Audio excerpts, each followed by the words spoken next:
Knicks. Jeff Hornacek joins us now. Coach Mike Francesa on the Fan. Welcome. How are you? Good, Mike. How are you doing? Good, Coach. Thanks for a couple of minutes. Appreciate it. So how do you feel right now? Forget last night's loss. Overall, though, 3-4, some improvement. How do you feel right now? Yeah, I think the guys, it's been a little up and down, but for the most part, the guys are trying to do what we're asking of them. They're playing hard. We just have to clean some things up, and I like their spirit. We came in today after not having a great game last night, right. And they really got after it in practice today, so it was good to see. Some impressive games, Houston aside, which is a tough matchup right now, but the game in Cleveland, which was very impressive, the game against Denver, which was very solid. Porzingis, did you expect this offensive explosion? Did you expect these kind of numbers this year? Was this by design, or are you a little surprised by his productivity?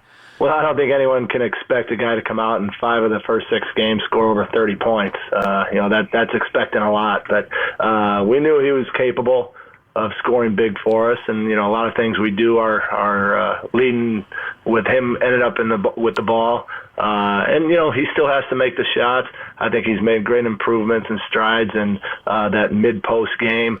He's realized he can just shoot over the top of guys, and he doesn't try to do too much with the dribbling. And he's done that offensively, but I've been impressed with his defense. His defense during those stretch of the wins, especially, was very, very good. How about minutes? What's a comfortable number for him?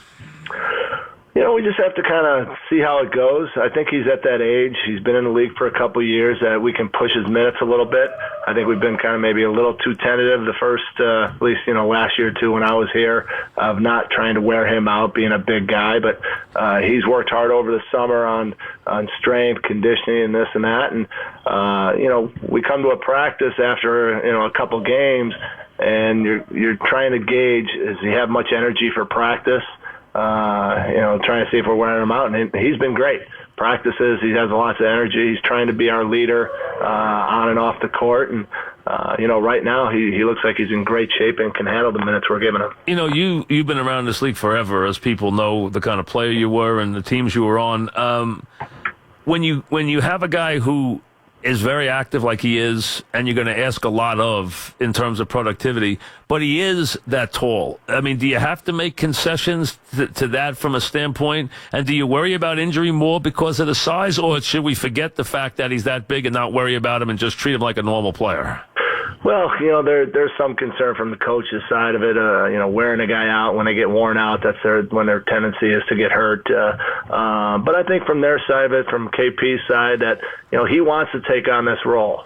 He wants to be that next step in his career, and if you want to take that next step, it's playing some bigger minutes. And again, I think we'd be more worried if we saw him come in this year and kind of saw more of the same of his body, the way he moved, and the way sometimes he looks like he slows down because he's 7'3". But we haven't seen that this year, so I think he's ready for it. Talking with Jeff Hornacek of the Knicks, as the Knicks at 3-4. Off to a pretty solid start, not last night aside, against a very good Houston team. Kanter, we know what he can do. We know what his limitations are. When you have him and Porzingis, that's a lot for a team to handle on the defensive glass. It's a lot for them to handle size-wise. How about Kanter and his relationship to using those two together, and what Kanter gives you? Yeah, Mike, you're pretty good. Those two guys, they go well together. Ennis rolls hard to the basket. For a big guy, he can run, which drags the defense down in the early offense, and KP can get those trail threes sometimes or into some early drag actions. So I think it's a good combination. They're still working on their chemistry. When Ennis gets the ball in the post, KP is cutting. He's moving without the ball, and Ennis has found him a couple times for some one-step dunks that KP gets. So the chemistry is getting better. I think they're trying to figure that out. And I think, like you said, it's the combination of those two guys we've been very good on the boards this year. Yeah. Again, last night we weren't so. But, no. For the other games, we've kind of dominated the boards, which is a big part of Ennis and KP. And offensive rebounds means foul shots, so which you like to get. You want to get your hand, especially with those two. They can both parade to the line against a lot of teams. Yeah, we expect KP to probably get 8 to 10 free throws a game, and same with Ennis, maybe 6 to 8 just from offensive rebounds and puts back. So that helps us set up our defense too when we're shooting free throws. We can get set up. We need to talk about Nicolina now. I gather that's I see everybody butcher the name, but I think I went and checked it to make sure it's Nicolina is, I believe, right for your new point guard. I think that's how you say his last name. I've heard it about 10 different ways, but I think that's right. But more important than his name, how do you feel about where he is right now, and what are you trying to do in terms of his development in the short term? Yeah, I think with Frank, he missed a lot of the preseason stuff with minor injuries. And then he finally came back this last week and had some practices. And so we have to kind of go a little slow with him. We don't want to throw him to the wolves, but he's already proved that he's a smart kid. He picks up things fast. You saw a little bit of it last night. He was able to steal the ball from James Harden a couple times with those long arms. And he's a guy that, he's not afraid of anything. He's not afraid of the moment. He's not afraid of playing against the best players in the world. And he's going to get better and better as time goes on. The understanding of the game for him is pretty good. So, he just has to learn the league. That first time around the league is always tough for a young guy because he doesn't really know how these guys play. I think, as we go through it once, he's going to look even better the next time we play these teams. Looks like he's going to be a good defender. I mean, he does look like that. I can't tell about his offense yet. Is the shot there? I mean, is he going to be a decent shooter, or is that going to be a work in progress? No, I think he'll be a decent shooter. He's not afraid to shoot the three. He's made a few of them, so he's got good form. I think defensively, the biggest question we had going into it, and again, I didn't see him over in Europe last year. Just from watching tape, I said, okay, in the NBA, it's a pick and roll league. Yep. Is he going to have a hard time with pick and rolls? We thought he would just get blasted on these pick and rolls, but he's showed that he can handle those. That's a knack. That's a unique knack that not a lot of people have, and he fights over the top. He uses his arms, and guys are already figuring out that he has long arms and that they're very careful with the ball around him, and that also helps him get over these picks. He does have he got a little TR done. He's got those long arms. He does. He is a guy that's why I think he's going to be a pretty good defender for those long arms, and it seems like he has a decent feel for the game too. It looks like he's going to be pretty good ball handler. I just didn't know how much offense he's going to show you right away. Yeah, he'll grow into that. He'll hit open shots. We're going to need him as time goes on to be more aggressive in pick and rolls, to come off there and either drill the three or pull up or drive to the basket and get to the free throw line. But that's something he'll have to work on. What do you want this team? What is the preferable style you want this team to do right now? I mean, you want to be really up and down. I know you want to be better defensively. What do you want this young team to do right now? Well, I think it has to start on a defensive end. We have to get stops, and then we can push the ball. Right now we have Courtney, Lee, and Tim Hardaway filling the lanes, Ennis running, and then KP kind of trailing into, either a three or into the quick drag actions, and get the ball up the court. And, that starts with defense. We're not going to beat a team. We don't have the jets at the point guard where even after makes we can throw it, right, take it out of bounds and have this guy speed it up. We're going to have to do it with the pass and the throw ahead. And that's why guys like Tim and Courtney and Doug McDermott, these guys are important. If they really run the wings, if we can throw it to them, then we can break the teams down. But, the ultimate goal is to play very good defense, give us a lot more easy opportunities in the flow of the game. And then when we execute a play, we have guys like Kanter and Ennis Ennis and KP that we can go inside and then work out. Do you think, have you seen improvement on Porzingis' defense? Do you feel like he's getting better in that area? I mean, that's obviously at that size and with everything you're going to ask him on the other end of the floor, that's going to be an issue somewhat. But do you think you see an improvement there from his defensive standpoint? Absolutely. I think especially during this stretch of our 3 wins, he was very active on the weak side. He's 7'3", and his wingspan's at least 7'3". So he can be right at the edge of the lane and stick those arms out, and it keeps a lot of teams from throwing passes through there. He's come from the weak side and block shots. And he's done a nice job of closing out on guys, where last year I thought that was difficult for him. He always stopped short of guys. He was afraid of getting driven around, and then guys were just kind of shooting it right on him. This year he's not doing that. He's challenging himself, and he's challenging these other guys by getting up on them. We're talking with Jeff Hornacek as the Knicks, they're going to play Phoenix, and then they're going to play Indiana, and then Charlotte, 3 straight home games, so they're home for a week here, and some winnable games. Houston's was a tough opponent last night, but that's to be expected. Jack is a guy I've always liked in that I always think he's an underrated guy who does better than the numbers look, and he's one of those guys who he's just a more productive player than maybe it looks when you look at the box score, and I think he's seen some of that with you guys. Yeah, it's the intangibles that Jared brings to the team. He gets us in the offense. He gets things organized. Defensively, as the guys are running down the court, he's telling them things. He's constantly talking. He's teaching Frank, especially in practice. There's a lot of talk from him and explanations, and that Frank's really taken to listening to him. And, he's just that solid pro that knows the game, and he can be a leader for some of our young guys. And, that's big when you have a young team. It is. And, do you like, it's hard to know exactly how long it's going to take a young team to start to get a cohesiveness. Do you see that starting already with your team? Do you see, I saw a little of that in the Cleveland game. I even saw it, I thought, in the first half of the Denver game. You saw some things you haven't seen from this team in a couple of years where it actually looked like it was a team for a while, where we haven't seen a lot of that recently. Well, those 2 games especially, I think we had 27 assists both games. And that's what we want to do. We want to share the ball. It's not just throw it to KP and watch him go to work. There's going to be time for that. But, if we're moving the ball, moving our bodies, and that's why guys, again, like Tim Hardaway, right, Doug McDermott, guys that move without the ball put a lot of pressure on teams. So that was good. We've done it in spurts. Those 2 games probably more than the Cleveland especially. But even the early games we were losing, the OKC game, the Detroit game, we had glimpses of it where the guys played really well. So we know they're capable of doing it. We just have to stretch that out for the 48 minutes. It's amazing how much the 3, I didn't, the 3 we knew was going to be important. I never thought it would go to the level it has now. Playing the 3, using it and defending the 3 has become just, imperative in this league now. It's become everything.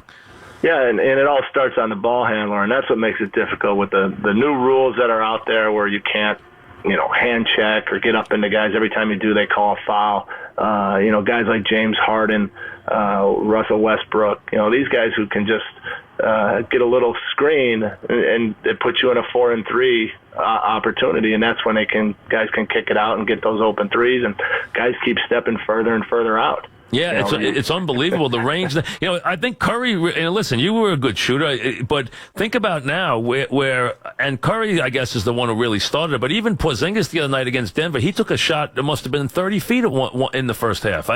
These guys now step out the range, and it's acceptable shots now. In the old days, you guys got to get yanked off the court if you took a shot from there. The depth on the jumper now that these guys have, and they have good form on these shots at that range, is unbelievable. Yeah, they're bigger and stronger, and they're excuse me, they're working on those shots. And again, it's a case of it still goes to the whole analytics. Guys, back when I played, if a guy got an open 17 to 20 footer, it was automatic. Yep. They were making it. I think at some point, probably in the mid 2000s, guys that were shooting those shots, they were only, they weren't making them even half the time. So then it got to the point, well, you might as well shoot a 3 because, the value of it's going to be that way. And that's kind of where the game has gone. And, some of our earlier games, the one game we only had 12 threes that we got up. So we've tried to make a better effort of getting more of those up to try to balance it. So it is a different game now, and it makes it tougher to guard guys, especially when you have a great point guard like some of these guys who are handling the ball. Well, it's hard not to, right? I mean, it's very hard to play now if you don't have somebody who can really play at that position. The Knicks in the last couple of years have gotten killed there. Hopefully with the combo this year, you won't get killed on the defensive end the way you have, and the offense will come. But you really have to be good at that position now to be good. Yeah, that's if you look at most of the top guys in the league, they are point guards. They have the ball in their hand, and again, it leads from the rules. The rules are is what they are. You can't get up into these guys. The little touch fouls when they're dribbling. Again, it's sometimes it's a make or miss league. If those teams are making them that night, you're in trouble. If they're missing it, you got a chance. And you mentioned what you get from your wing guys right now. How do you feel about those guys? They kind of get lost with everyone talking about your rookie point guard and talking about Porzingis and even Kanter. No one talks that much about Hardaway or Lee or anybody else who you're going to play on the wing. But those guys, obviously, you're going to need those guys to be the complementary scorers. Oh, absolutely. They're the guys that might be not talked about, but they're guys that do the little things for us. They're running down the court to get the spread floor. I think Tim and Courtney defensively have really been active and active in the rotations, active on their man. And defense isn't just 2 or 3 guys on a team. It's all 5 guys that are out on the court, and we need everyone to do their part, and the wings have done a great job. Talking with Jeff Hornacek, the Knicks coach at 3-4 right now. Is it reasonable that this team can compete this year, or is that a lot to ask right now until these guys get a little more experience? Well, our goal is to try to just go out there and work on our game and do the little things and fundamentally be sound, with our rotations. In our offense, we want to move the ball, move our bodies, and not just kind of stand around. We try to emphasize, what's happening right now, not what's going to happen, later in the season. All we can do is try to improve on what we're doing. And, we're trying to mix some veterans with our young guys. Some of our other young guys are getting a little bit of time, but, we're hoping as we move forward that they end up getting more. It's a process that we're working on, trying to grow into one of those top teams. Coach, you want Porzingis, you want this to be his team, you want him to be that kind of dominant figure that teams have when they have that guy who, everything revolves around them. Do you see him as that kind of basketball player and personality? Well, you never want to put that on somebody, just because it'll flow naturally, and I think it already has. When our guys we need a big bucket, they naturally look for KP. And so he's kind of growing into that position really quick. But we don't want to have to rely on one guy. We have to have our whole team play well, have everybody involved. And then, when it's needed or when he's hot, then the guys are looking for him. And that, I've been impressed with our guys that they haven't been selfish that way. They realize that, hey, KP has an advantage. They're trying to get the ball into him. They're not trying to force up a shot saying, well, I can do it. There are times when Tim Hardaway has done it. But they're kind of playing within the game and how it's happening, which is a great sign. Well, you had no names to mention, but you had a couple of guys who last year were going to be very conscious of the ball stopping when they got it. I mean, that was basically it. You don't seem to have that now this year. Even though you have a prolific scorer, it's a little different because you're getting a lot more ball movement and a lot more unselfishness with this team. That's clear. I mean, it's pretty obvious. Yeah, well, the guys from last year, they're very talented guys, great players who can just give them the ball and they can score. We're not that team now. We don't have those type of players. We got to rely on each other. We got to rely on each other to pass it at the right time. We got to rely on each other to set screens. We got to help each other out. And so far, these guys are taking to it. How much has it changed with the new rules on the timeouts? I mean, how much has it changed the way you go into a tight game late? Are you going out there? Are you giving them 2 plays when you come out of a timeout? Are you saying, here's what we're going to do with this possession, and this what we're going to do with that possession? Is it more that way, or are you doing it just verbally from the bench? No, we haven't had that many close games. It's been one way or the other so far. We had a couple close ones, but we have a set of plays that we like to do late in the game. Again, this short practice time, we've had to throw a lot of stuff at these guys. I still think there's a bunch of offense that we probably need to get in, but we can't keep throwing it at them little at a time. We were trying to, for a while, they're putting one or two new plays in every day. At some point, they start forgetting about the first one. So we're kind of going slow in that. And when it comes late in the games, we're trying to save our timeouts the best we can. But they do have the plays late in the game that they know they can run, when it gets down there. Is that a big adjustment for you, though, not to be able to call all those timeouts now? Not really. It just makes you have to prepare more in practices and go over it more in the practice. And again, it makes it a little tough right now early in the season because you haven't had that enough time to get all this stuff in. I think most of the other teams have a little bit of an advantage on us in that they're running the same stuff from last year. Our stuff is a little different. We've had to kind of go to the basics on that, and then take enough time to put in those late game stuff. So again, that's something that we'll get better as the year goes on too. Well, listen, thanks. The team, the first couple of games, everyone was, oh boy, this could be trouble. Then all of a sudden you knock off those wins right in a row, and especially to win in Cleveland, which was a great win to go get a win like that in Cleveland, and then come back and play against Denver. So right now, 3-4, things are looking up. They're promising, and you got teams coming in next couple of games that are winnable games. So things are looking up in the Garden. You can tell the fans are excited. Oh, thanks, Mike. Yeah, that's our goal, is to make a product out there for the fans to enjoy watching. I think our guys, our type of guys, and Scott Perry and Steve Mills are bringing guys in that are the tough-minded defensive guys who just play hard every minute of the game, and I think that's what fans are really looking for. Well, listen, keep up the good work. Thanks very much. Thanks, Mike. All right, Appreciate Jeff Hornacek. And listen, the first couple of days, there was a lot of worry about what they were doing, and Lee made some comments, and everyone was worried. Then all of a sudden, boom, they knock off a couple of wins in a row. They beat the Nets. Then they go beat Cleveland on the road, which, even a Cleveland coach said this is unacceptable. They went out there. They got a big game from Hardaway, a big game from Porzingis, come back, beat Denver, which had whipped up on the Nets the night before and embarrassed the Nets in the second half. They outscored them like 43-10 in the third quarter of that game, and then beat Denver, which is not a terrible team. And then they turn around. They get Houston last night. They don't match up with Houston. Houston right now is in a different league than them, so they can't beat Houston. And they didn't last night. They got run out by Houston. Houston just is not. The Knicks gonna have to go a long way to beat Houston. But right now, with Phoenix, Indiana, Charlotte coming in, they can win those games. No question about it. I mean, with Phoenix, they got a big time scorer in Booker, but they can win those games, and who knows? I mean, Phoenix, they can win. Indiana, they can win. Charlotte, we'll see. And then they go to Orlando, which is playing pretty well. Beat Memphis last night. So they got that the night back-to-back coming up next Tuesday and Wednesday. But 3-4 is not bad. We'll see. Things are headed in the right direction. And Porzingis is averaging about 28 and change a game right now, 28-8, which is a nice way to start the season, making him about the third highest scorer in the league at the present time. Back after